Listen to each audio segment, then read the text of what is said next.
Pour a bag of white sugar into boiling hot water. Next.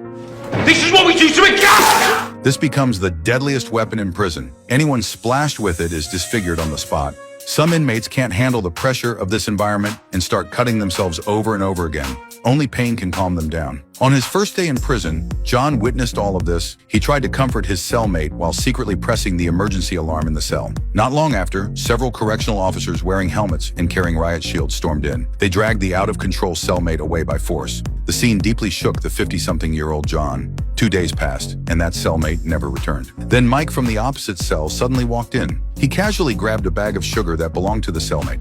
With a strong sense of justice, John immediately spoke up for his cellmate. He warned Mike that he shouldn't take other people's things. I tell you what, mate, your card's marked. What John didn't know was that Mike wasn't taking the sugar to eat it. He poured the entire bag of sugar into an electric kettle.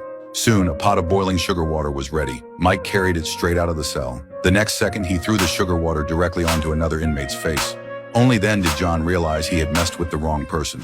At mealtime, Mike openly stole John's piece of chicken.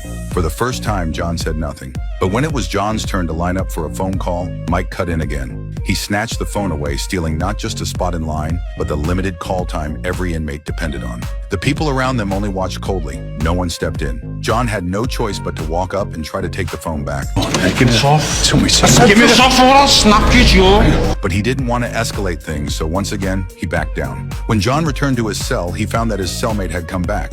He thought the man's mental health had improved, but that night, something went terribly wrong. The cellmate swallowed all the pills he had hidden at once. His body began to convulse. John immediately pressed the emergency call button.